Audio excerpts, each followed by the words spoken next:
Good morning, ladies and gentlemen, and welcome to this Monday. Hey, it's Monday. Well, let's get excited about Monday. We all get excited about Fridays, but I think, Monday is one of the best days, sets you up for the whole week. You're up and recharged and, willing to take on whatever world gives you and face all the challenges in your stream. Well, right now, welcome to this show on the 5th of July, and outside it's very sunny today. In Brisbane, looking wonderful, and the temperature at the moment is 14 degrees. So once again, welcome to the show. And today is a short segment mainly focused in and around, have a guess, yes, about the lockdowns and the viruses. So what's the update in Queensland? Here's Dr. Jeanette Young. I do not want under 40s to get AstraZeneca. We've seen up to 49 deaths in the UK from that syndrome.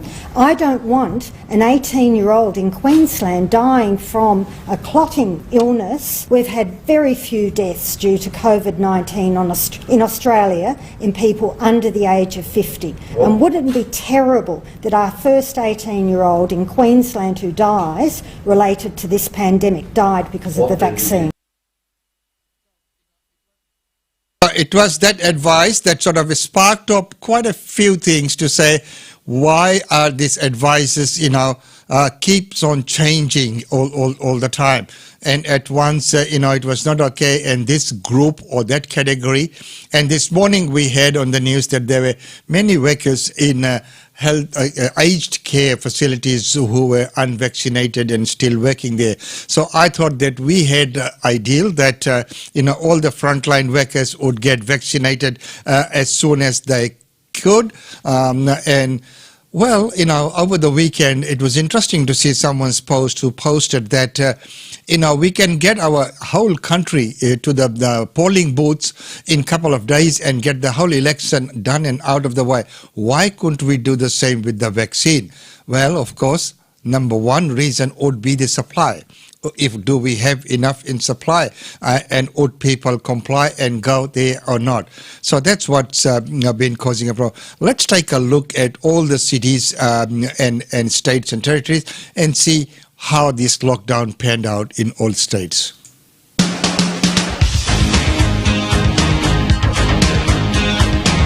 Given the risk, we could not afford to wait hours before acting. There'll be a lockdown for 3 days. This full lockdown is designed to act as a circuit breaker. We anticipate that more cases will arise, especially from household contacts. Australia is battling a fast-moving COVID emergency tonight with more than 11 million in lockdown. The Delta variant is proving to be a far more difficult element of this virus than we have seen to date.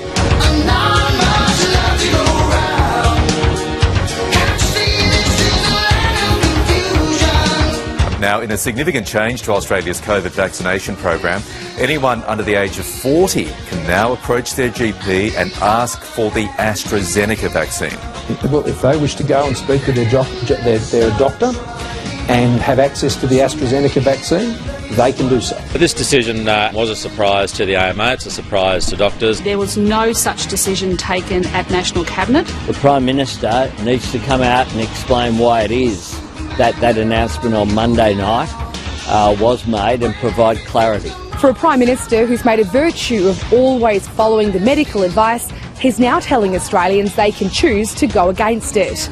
The confusing messaging won't help instill confidence in the lagging rollout. There is mixed messaging a lot of the time and the government seems to flip-flop around on it. Premier, should people under 40 get the AstraZeneca shot? That's a very good question. I don't want an 18-year-old in Queensland dying from a clotting illness who, if they got COVID, probably wouldn't die. I don't want people giving out incorrect advice that could put people's lives in danger, and that's exactly what Dr. Young said today. And now I know some of the state Labor leaders, in particular the Queensland Premier, have been desperate to politicise this, and frankly that's shameful.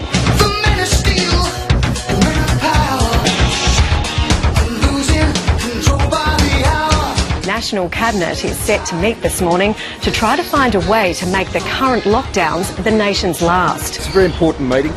The country is very much keen for us to chart that way out. Yeah, I really hope National Cabinet comes up with a plan. National Cabinet has agreed to work out a 4-stage plan to return Australia to normal from the pandemic. And in the meantime, the number of international arrivals will be significantly cut back.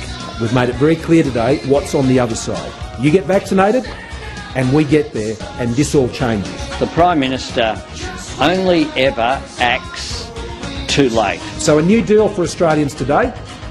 A new deal for Australians today. The Greek Community Centre. The second person is a child of that worker. The third is the partner of the case who travelled to Yamundi. And the fourth is a colleague of the case who travelled to Yamundi. And the last one is a significant case because our contact tracers have done some really good detective work, and they think they've worked out the link of how this cluster's linked together. So that's really good news. So I'll leave that to Dr Young to go into more details. Now, of course, all of these are the alpha strain. So another piece of good news is that we do not believe that the Delta variant is circulating in our community, which is excellent news. And it's now 2 weeks since the Portuguese restaurant outbreak.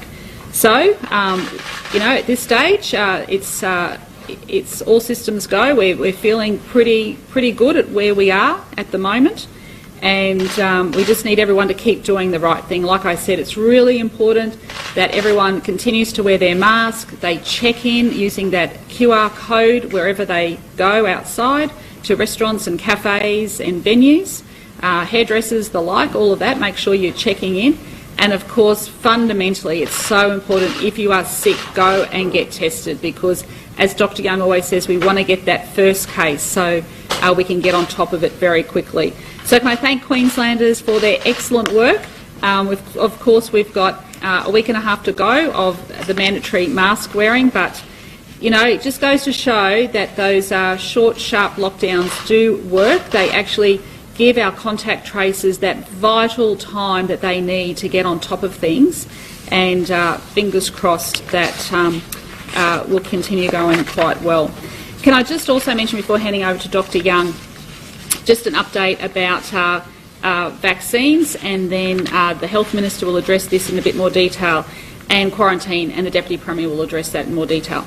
So, first of all, in relation to vaccines, can I thank everyone who's come forward to get their vaccine.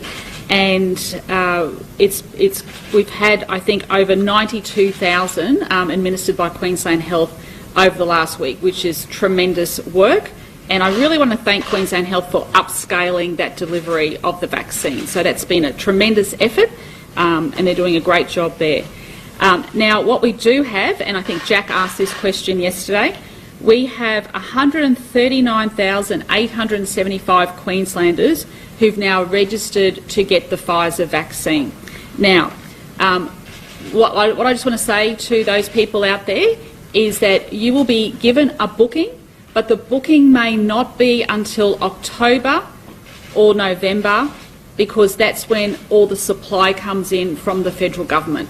So I just need everyone to be patient, and if we do get extra supply in, Queensland Health will contact you and will be able to move your appointment forward. So we can see that Queensland Health can do nearly 100,000 vaccines a week, which is great news, but the supply into the future before that big dose of supply comes in October is around 65,000 a week. So, and of course the Commonwealth has started some of the GP networks with the Pfizer as well today. So look, our aim is to get everyone vaccinated safely and as quickly as possible, but of course that depends on supply. Now finally, I just want to talk about quarantine, and the Deputy Premier will talk a little bit more about this. My position still remains that we need both. We are working cooperatively with the federal government about the site near the Brisbane airport, and the Deputy Premier will update everyone about that. But if we are going to get to the stage where we stop using the hotels, we need both centres. So we need the one at Toowoomba and we need the one at the Brisbane airport. So that's our position. We're going to keep working with the Commonwealth on both of those, but we are having very productive discussions with them around the Brisbane airport one. So I'll hand over to Dr Young, then the Deputy Premier will update on quarantine, and then the Health Minister will update on vaccines. Thank you, Premier. So 4 new community acquired cases overnight. One of them we announced late yesterday. That's the woman who's staying in Tarragindi with family, and she tested positive. She's a close contact of one of the cases in the Greek Community Centre. So she tested positive. Now her child has tested positive, and that's to be expected. Then the third case is a colleague of the man who travelled up to Umundi. He lives in Cinnamon Park. So we're just getting all of his venues of concern. We're talking to him this morning. And then the fourth case is the partner of the gentleman who travelled up to Umundi. So that's to be expected, and most of the venues he's been at were the same as his partners around that Umundi Sunshine Beach area in the northern part of the Sunshine Coast. So there are 4 new cases today, all closely linked, and we can work through all those, and we'll be putting out any additional venues following discussion with those people.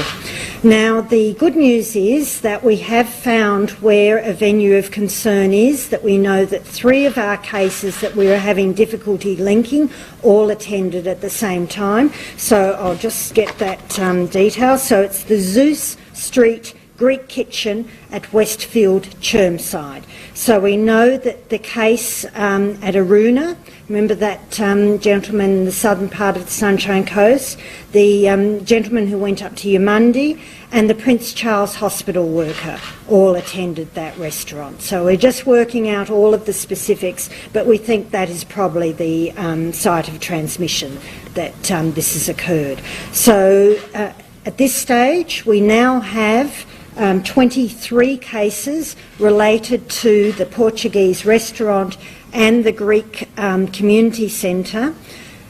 And I haven't found the exact link yet, other than the genome sequence, between those 2 clusters. But we are just doing some more work there. But for everyone else, we believe we've found both the genome sequence link and the EPI link. The only other one that we need a little bit more work on is that DFO worker. They had a lot of common contacts, but we're not quite sure the exact person that they acquired the infection. So that's all good. So that means this cluster of the alpha variant is all coming together, and we're finding out where all the issues are.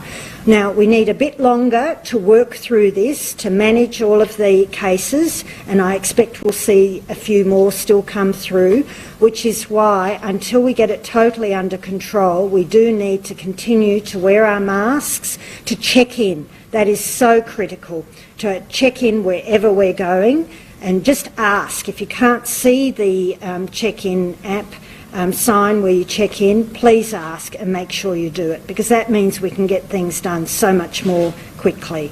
And maintain that social distancing where you can, wash your hands, do all of those things, and most importantly of all, absolutely, if you're sick, stay home and get tested. That's absolutely critical. Thank you.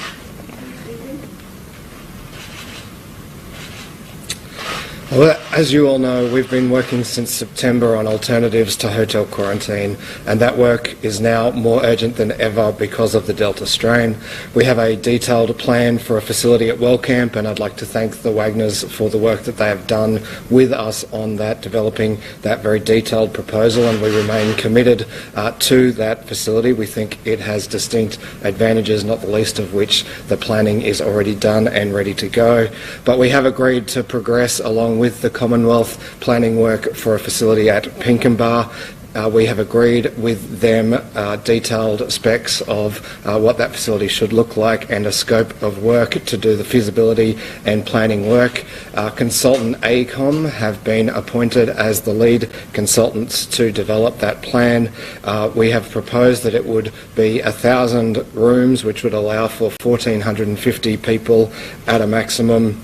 That We could see 800 people per fortnight arrive in the first stages, the initial stages, which would allow roughly 2 repatriation flights, 2 Australian government repatriation flights a week to bring home those stranded Aussies. The 29-hectare site will require a range of consultants working under AECOM. They will work through the master planning and town planning implications, the timeframes of getting the facility up and running, the infection control mechanisms that can be put in place, what transport arrangements will be needed, and cost estimates. I understand the officers from the Commonwealth and state government are meeting again at 11 today. There is a lot of work to be done, but we will work with them as quickly as possible. In the meantime, I just underline that we have a detailed plan available for WorldCamp, and we'd like to see progress on both facilities. Well, thank you again, Queenslanders, for coming out and getting tested and getting vaccinated and doing the right thing, complying with the directives. We are getting closer to that deadline of the 9th of July, so I remind businesses that you must register for the Queensland Check-In app and have it very well displayed in multiple sites as you're entering the venue. So we suggest you putting it in different spots so people don't all queue up in the one place. If you don't want people gathering close, then it's best to have the app actually, the QR code visible in a number of places so people can check in easily.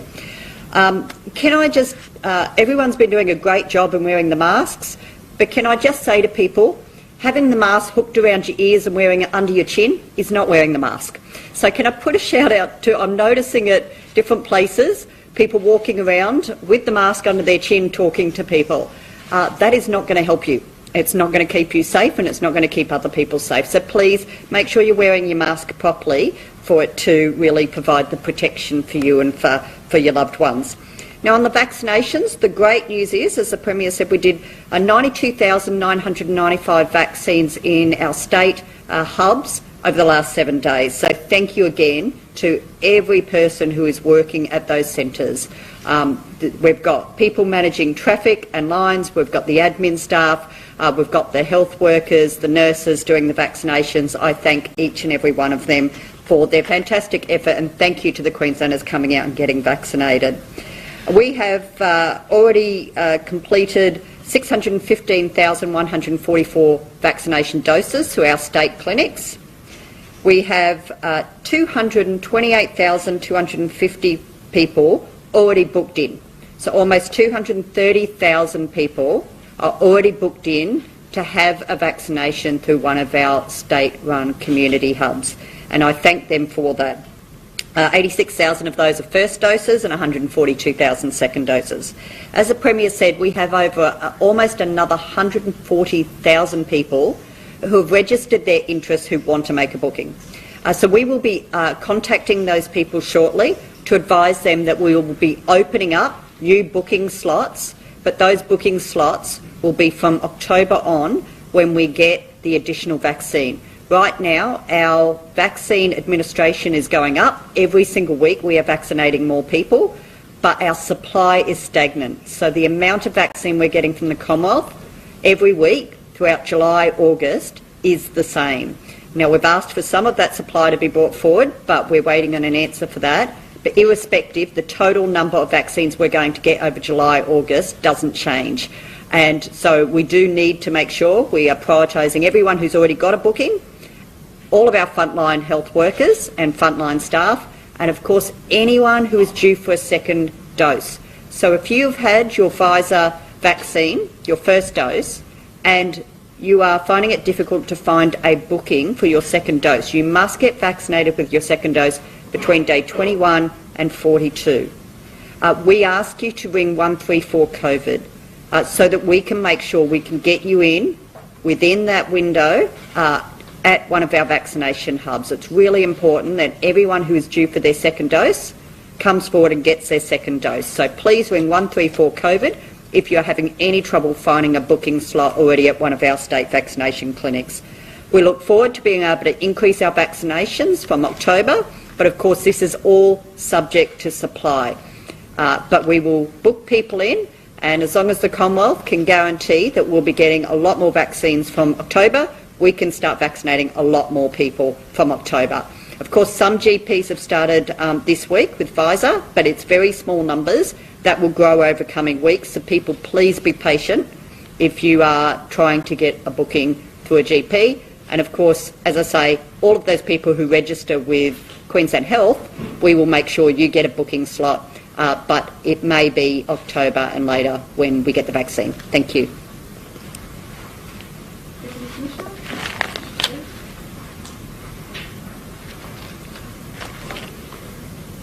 Thank you.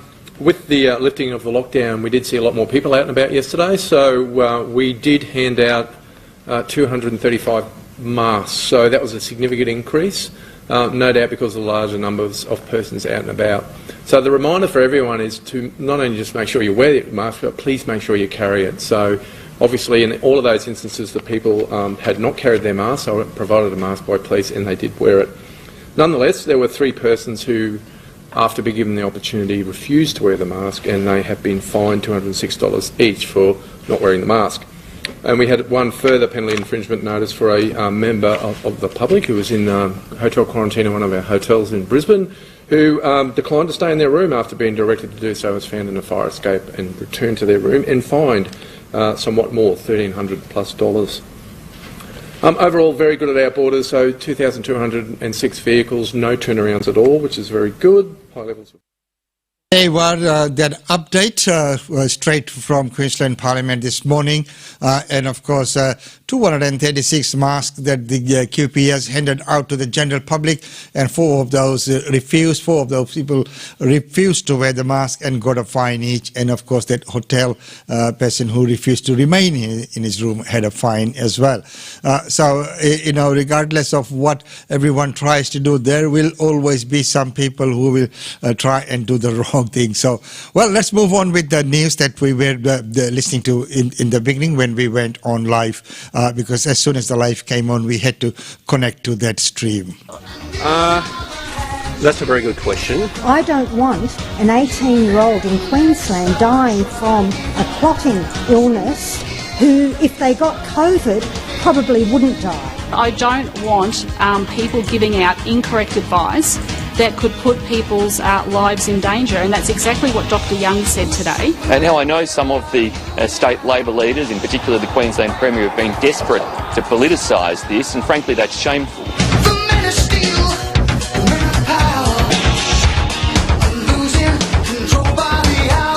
National Cabinet is set to meet this morning to try to find a way to make the current lockdowns the nation's last. It's a very important meeting. I know the country is very keen for us to chart that way out. Yeah, I really hope National Cabinet comes up with a plan. National Cabinet has agreed to work out a 4-stage plan to return Australia to normal from the pandemic. And in the meantime, the number of international arrivals will be significantly cut back.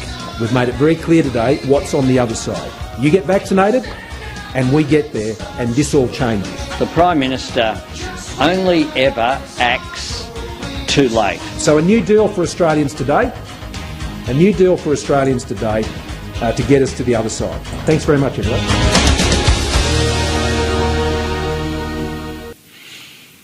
So there we are, you know, as the Prime Minister said, this will be something that we really need to work with, something that we might have to live with and deal with it as we go along. And of course, we have to, you know, get more vaccines and get them out there as well. And of course, you know, JP Soni, once again, welcome to the show. And, you know, always love your viewpoints. As he mentions that Canberra does not have that extra money to pay for vaccines. So stock is coming in a small number to Queensland. Yes, of course. And our Premier keeps saying that, you know, that should the federal government supply, we are able to administer that. So it is, you know, that ongoing saga there. Well, right now, the government says there is no fixed date. A lot of young Australians have been a bit confused this week about whether to rush out and get AstraZeneca after the Prime Minister's comments or wait for Pfizer. One of the difficulties is not knowing, I suppose, when they'll be able to get a Pfizer jab. Can you clear this up? When will under 40s be able to access a Pfizer vaccine? David, we're going to see a marked step up in terms of availability of the Pfizer vaccine coming through the next few months, stepping up as we're now into July from around 300,000 doses a week up to an average of about 600,000 doses a week, and further increase forecast in September. So young Australians should have confidence that they will see a full opening up in the months to come. And that may even be sooner than months. But we do have to continue just to make sure we work through the different priority stages of the rollout that's seen more than 8 million doses administered to date to Australians, and has seen some 70% of over 70s receive their first dose, 50% of over 50s Which is progress, but my question is just about the under 40s. Around 30% of the entire eligible population. Yep, which is progress. But for someone who's under 40 watching this today, when will they be able to get a Pfizer jab? Is it August? Is it September? Is it October? They've got to weigh up what to do through winter. We'll make those decisions working with the health authorities in terms of when to open up in that regard. Not only do we have more doses coming into the country just to be clear, there is no date for them at the moment? There's not a fixed date that I can give you now. But as we move through those different priority cohorts, as I said, 70% of over 70s. So that means you can look at that cohort and say we are very close to achieving optimal outcomes there. Obviously, we want more to do so, but huge outcomes in terms of 70% of that cohort. So, as mentioned, that no fixed date as yet for the under 40s. Well, right now, let's go to New South Wales and hear from the Premier. At 8 p.m. last night, there were 16 cases of local transmission or community transmission. In 13 of those cases, the people were completely in isolation. One was in partial isolation, and only 2 were infectious in the community. So we are seeing numbers go the right way, but I do say cautiously that that could still bounce around. And we've seen in the last few days how easy it is for people to unintentionally do the wrong thing or intentionally do the wrong thing, and that can result in more cases, which is something we don't want to see. Dr. Champ will of course provide her update, but what we are seeing is that the transmission now occurring in households or within households. So we say to everybody, stay at home means stay at home. Only leave the house for exercise, only leave the house when you absolutely have to, and please don't go visiting each other, because that's how the virus spreads. If people do the right thing, we have a greater chance of getting out of this in a timely manner. And whilst the numbers overnight are very encouraging compared to the previous day, we know that they still have a potential to bounce around, and we still know that the next few days are absolutely critical. The New South Wales Government will be looking at, obviously, the health advice, but also that advice will depend on what the cases and the days of transmission or exposure in the community look like in the coming days. So, the coming days will determine what the action would be. Well, right now, looking at what we discussed before was the aged care facilities, and how many staff at the aged care facilities have been vaccinated. It's my understanding that about a third of our staff are vaccinated. We have made a decision with Public Health. They will be vaccinating on site all of our staff toward the end of this outbreak. We've been advised that to do it now is of no benefit to anyone. And if anything, it might mean that they suffer from some side effects of the vaccine and we lose more staff. So we can't afford to do that right now, because we have had to furlough.